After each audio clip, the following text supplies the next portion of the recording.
Now it's time for Inspirational Women, and my guest, Dr. Catherine Athans, a licensed marriage and family therapist with over 25 years' experience. And she is also a prolific author whose books are wonderful guides to help us live our life fully, genuinely, and with love. Over the past year plus, Dr. Athans has been with us to navigate life in this time of COVID, and today we're going to look at how we move through the transition time. Dr. Catherine Athans, good morning. Thank you for joining us once again. It's so great to have you here. It's my pleasure. Thank you for having me, and my great blessings to every one of your listeners. Well, thank you. I think we all appreciate that and need those blessings, and let's keep that right at the center of our hearts. Exactly. We must. And we must as we go forward. Exactly. And we're constantly going forward, true. But here we are, we've been dealing with COVID-19 pandemic for almost a year and a half now, and it's been like this intense classroom or life experience that we've had going on throughout the course of it, now coming to the point where hopefully we're seeing a light at the end of the tunnel, but that doesn't mean that things are now all wonderful and cheerful, because one of the big things that's going on is more people are vaccinated, so now the dictums are coming out that you don't necessarily have to wear a mask out in public, and that has its own huge issues. So I'm wanting to have this important conversation about how people can feel right and comfortable about doing what they need to do for themselves. Well, that's absolutely right. So many people in our area do not want to give up their mask. They've credited the mask for not a lot of illness. They've credited the mask for them not spreading any illness. And so the mask has taken on a whole new personality, if you will. At the beginning of the pandemic, Dr. Fauci said, a mask isn't really going to do anything because the small particles are going to go through the mask. Then the CDC said, yes, you have to. Then, no, you don't. Yes, you do. So everybody got used to, yes, you do. And then the mask is a sign of security. A mask is a sign of being polite. I'm polite. I'm wearing a mask. I'm not going to infect anyone. I'm going to care about them, care about myself. So there's so many ideas and ideals attached to wearing a mask that taking off the mask for many people will be very difficult, is difficult. In California, we have June 15th as the day that our governor has said no more masks. And people are going, well, I think I still want one. So it's difficult. So here we are really at this crossroads where it won't be mandated that you have to wear a mask in places, but still there is the option that masks can be worn. And maybe what it is, we need to just really get clear in our minds what it is that we need to do for ourselves. And by standing firmly with that, is that going to help us moving forward? I think it will help us a great deal. I evidently, in the last week, when we've been talking about unmasking, I've had people who say they're not going to do it. They're going to wear their mask everywhere, even including in their house. So I think it will be a matter of personal preference. But I think there are going to be a lot of psychological repercussions from taking this mask off. One person said, I feel naked without a mask. I feel vulnerable. And it's very interesting what the mask has taken on. And so I tell them to go talk to their counselor, talk about feelings of vulnerability and what that means for them. So that's where the choice of, even though it's not mandated, but if it makes me feel more comfortable, then, and I feel that I am protecting myself against some sort of, well, just germs. I mean, in the larger scope of things, people have said that, over the last year, it's not necessarily about COVID, but they found, oh, I didn't get like a regular kind of flu. I did not get colds like I would normally get, once or twice during a season. So I think people have noticed that, around us exists all the pollution and the germs, that maybe the mask is a protective barrier. It could be. It could be.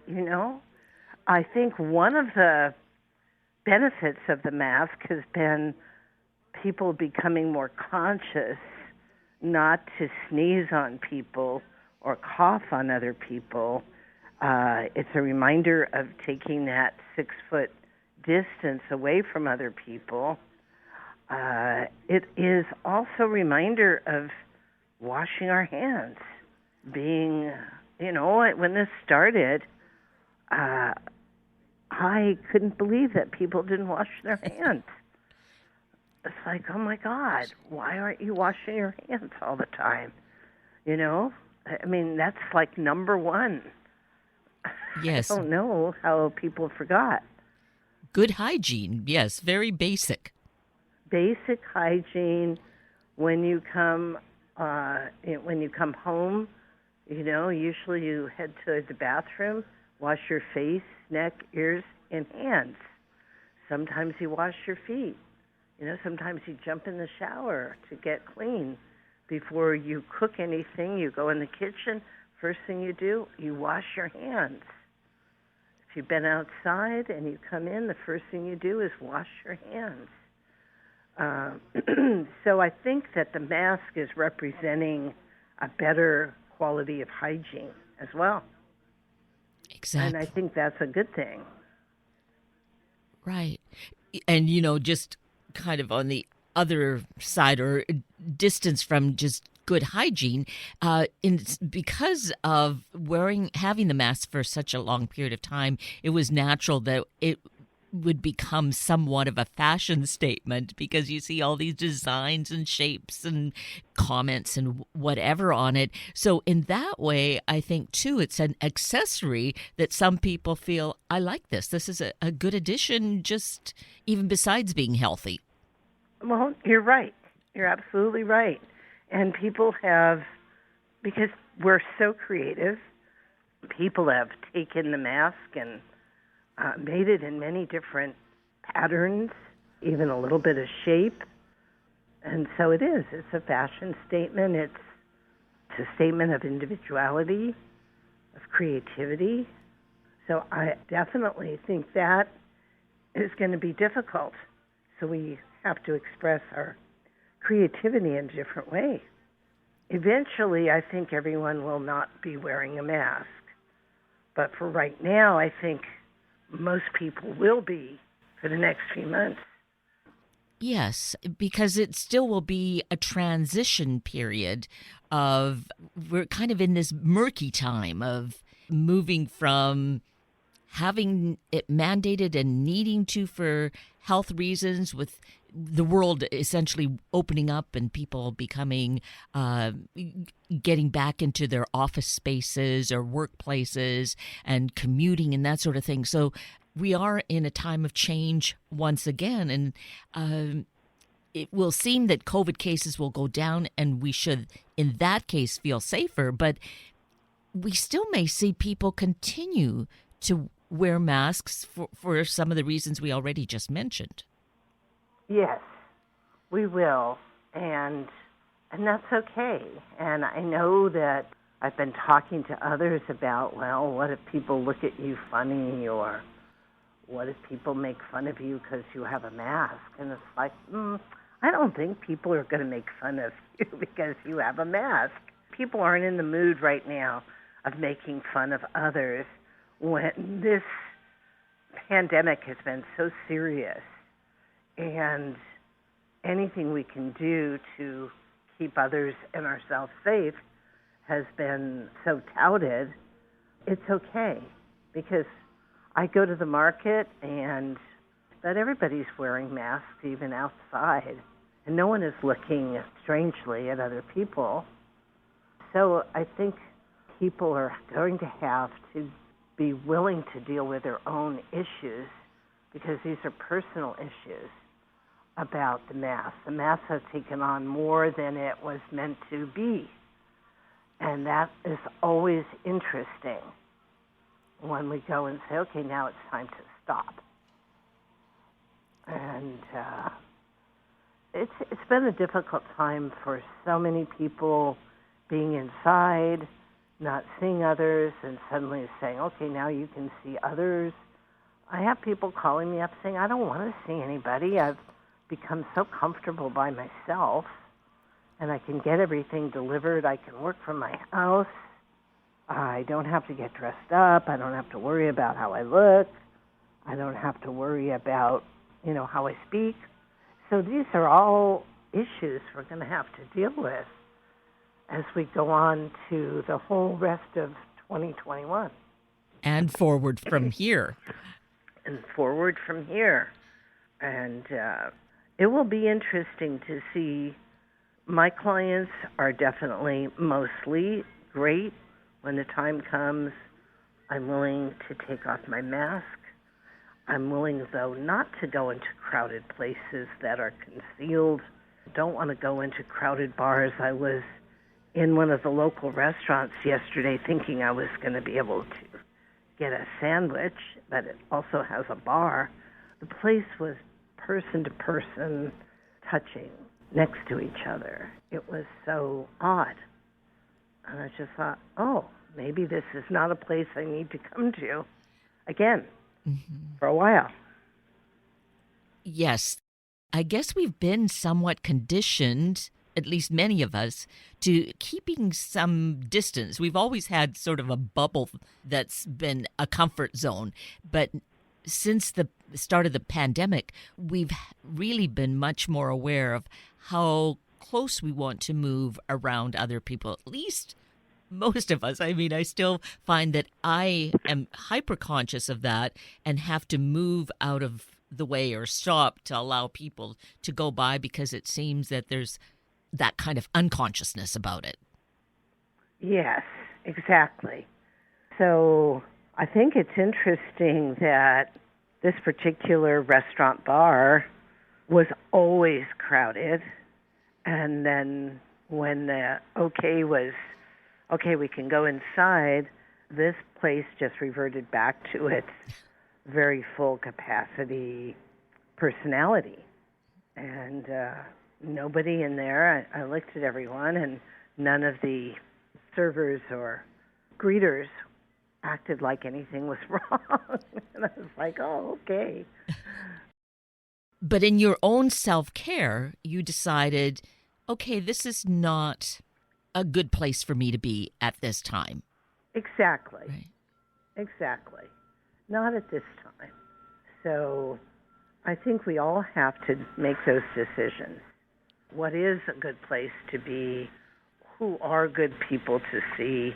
How do I see them? I have clients because it's hot in California. So they're doing the backyard barbecue, social distancing as a way of seeing people. But even when they're not eating or drinking, they're putting their masks on. But as a way of getting back to socializing. And I was fortunate enough to be on a TV show yesterday in Cincinnati, and the gentleman was talking about, well, how do you get back to normality? I said, very slowly and baby steps. And this is maybe a baby step of meeting with people, social distancing in the backyard or in a park, and getting used to having people in your universe, live people. Before you go to the shopping center, on the weekend I happened to pop into a shopping center that I had gone to before the pandemic, just popped in and out, never thought anything about it. And when I went in there, I went, oh my God, where are all these people coming from? There were people everywhere. And it was a bit of a culture shock. My body could feel, oh, what's this? So I think to start slowly with friends, backyard or a park, and then to maybe go to the kids' baseball game, again, distancing, but being around people, and then starting out from there. But just directly going to the crowded shopping center with all the noise and people yelling and kids crying, it's a little bit of an overdue for sensation, you know? Mm-hmm. It's quite something. So this is a time where it's a relearning experience and an opportunity to really pay attention to our inner self, to what is comfortable, what's not, how to honor that, and yet in some cases maybe to give ourselves a little push because we can't stay reclusive forever, not in a healthy sense, I don't think. No. And yes, give ourselves a little push. Even go down, we have small towns where I live, go down the main street with a friend and see other people who are walking down the street and looking in the shop windows and enjoying that amount of stimulation, seeing how that works. But yes, we must get back to being interactive and being with people. And the truth is, there are a lot of us in most places. And certainly when we go to a mall, there are a lot of us in the mall. And it's just going to take some time, I think, for people to realize that it's okay and to get back to being able to deal with that kind of stimulation. And in the course of that, wearing a mask is part of the experience. If we feel comfortable with the mask on and want to continue that, then we have that option. There's not going to be like the mask police will say, you can't wear a mask. I don't think. Oh, absolutely not. Absolutely not. So people getting nervous about it, nobody is going to come and say, oh, take that mask off. You know, nobody really cares, especially now. I mean, in the throes of the pandemic, of course you had to wear a mask in all the different, in our grocery store, they were very strict about staying 6 feet apart, only letting so many people in the store at the time, wearing the mask, sterilizing your hands before you go in. Now, if you feel more comfortable being out, starting your journey back to interacting with people with a mask, please do. Please do. Nobody is going to make fun of you or point at you or anything. You know, people are having their own issues. In California, we just had a little earthquake, and it reminds me that, you know, we live in a place with earthquakes. And then this morning in the news, they were saying people are wanting to get back to work, and the restaurants are having a really hard time finding workers. And then with this cyber attack on the large meat distributor, the meat prices are going to go way up. And one man in San Francisco closed his delicatessen. He said because he'd have to charge $30 for a sandwich. So there's so many issues going on now. It's okay to wear a mask. It's okay to understand that there are a lot of issues for a lot of people that require everybody to be patient. And I think it's important to develop that patience as we go back and interact with each other. I think you and I have talked about going back to the workplace and how many people are saying, no, I think I'd rather stay home. But the workplace is saying, no, come 2 days a week at least. And they're distancing and wearing a mask, except when you're at your desk, you can take it off, but if you get up, you need to wear it. So there are all these new rules, new interactions, and it will feel very new for people going back to their office, interacting with their old office mates, and many of whom they haven't seen for over a year and a half. And so just take it easy, be patient with yourself, notice what you're feeling. Don't push your feelings down. Notice, and when you have a quiet moment, maybe when you come home, take a quiet moment and say, okay, I'm ready to know what I'm feeling, ready to deal with my feelings. Where did they come from? Do I need these feelings anymore? And maybe not. Maybe you can say, okay, I've learned a lot and I set you free. I don't have to have a lot of these thoughts and feelings, judgments. I just need to know that I am okay right now. And I think the thing that the pandemic has taught us is to learn to be present in the moment now. Because when we're in the now, nothing is wrong. There can't be upset. There's only joy in the now. And I think it's been a good lesson for people. Patience, that is an excellent word to, I feel, keep at the center of our thinking. Just to have patience with ourselves to begin with. And I think then that might ripple out to be patient with others as well, that we can only get better if we really practice some better attitudes and movements going forward. Yes, that word attitude has been such a wonderful word. Dr. Jampolsky formed the Center for Attitudinal Healing many years ago. I've known Dr. Jampolsky for several years, and I told him, you stole my word. That's what I wanted. Attitude is so much, and I talk to people, they say, well, Dr. Athans or Catherine, how is it you get along and people are so kind to you? I said, I try to be kind to others and have a good attitude. What is your attitude today? Are you demanding? Are you angry? Nobody wants to be around that. And so I think that we could say to your listeners, what is your attitude at this moment? And to build an attitude of gratitude, as we say in metaphysics, and really be grateful for everything. And I think that's one of the keys to coming back and interacting with people, is to be grateful for these people, that they're alive and they're in your life and you have the opportunity to interact. Yes, indeed, for all of that.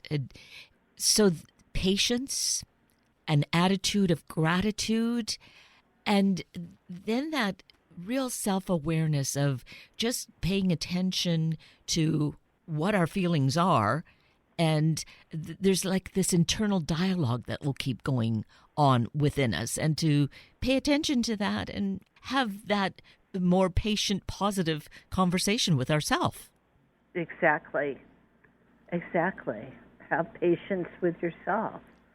There was a sign years ago in San Jose Unity Church. It was a poster in the kitchen, and there was this little boy who was just having a great time playing in the mud. And he looks up and he goes, I know I'm great because God don't make no junk. Right. It just is so great to see this little kid having such a great time, getting covered with mud, having so much fun, having a great smile, being so happy, and understanding, if each of us understands, no, you are great. You are a miracle. You are amazing. and to start with that, and then we can calm down. We can just go, okay, what is it for me to do today for each of us? Whether it's to wear a mask, to not wear a mask, to be willing to go back to work, to be willing to follow some new protocols.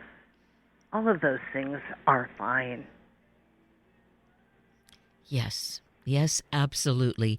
And to keep having these kinds of conversations. Maybe once having heard this morning, you can go out to a friend, a coworker, and incorporate that into your daily life. That would be lovely. Incorporate that. Right. Incorporate these things into your daily life, and life will get easier.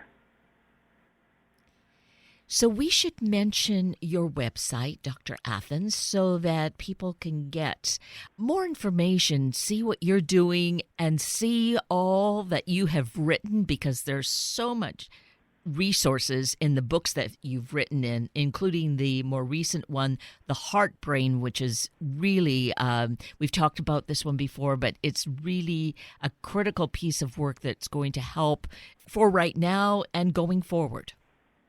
Thank you, yes. So my website for everyone is CatherineAthans.PhD.com, and it's CatherinE, and the last name is spelled Athans, not E, but ANS, all one word, CatherineAthansPhD.com. And you can email me at CatherineAthansPhD@yahoo.com. And if you are old-fashioned and want to call me, you can call me on my office phone at 650-948-1796. So there's so many ways to reach me. Please look at The Heart Brain. We came out with a second edition. The heart is such an amazing, amazing center, an organ, and center for wisdom and knowledge, and also remembering that the heart sends the information up to the brain. The heart is in charge of the body, and it really needs to do its work. And the way it does its work is we breathe and we calm down. That allows the heart to work, because when we're stressed, it's even worse.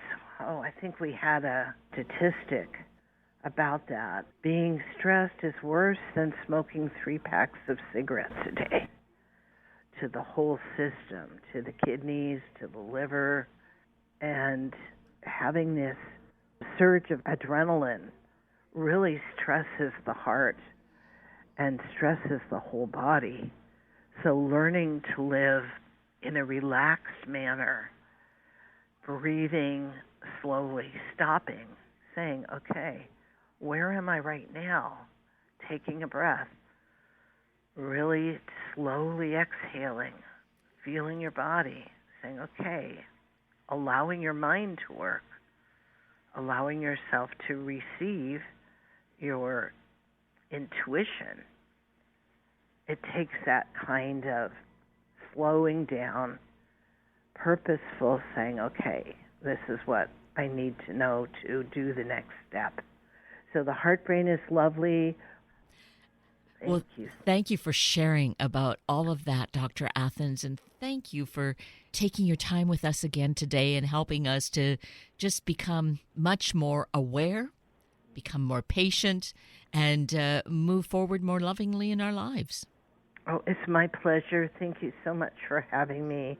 I really appreciate you and all the work you do, and your listeners. God bless your listeners and you for promoting healthy feelings and ideas and ways that we can be happier and healthier in our lives. It's so important to keep having that conversation, keeping it at the forefront of our minds and our heart. Yes. Yes. Absolutely. So Well, I pray you have a wonderful day. Yes. and you as well, and many, many thanks.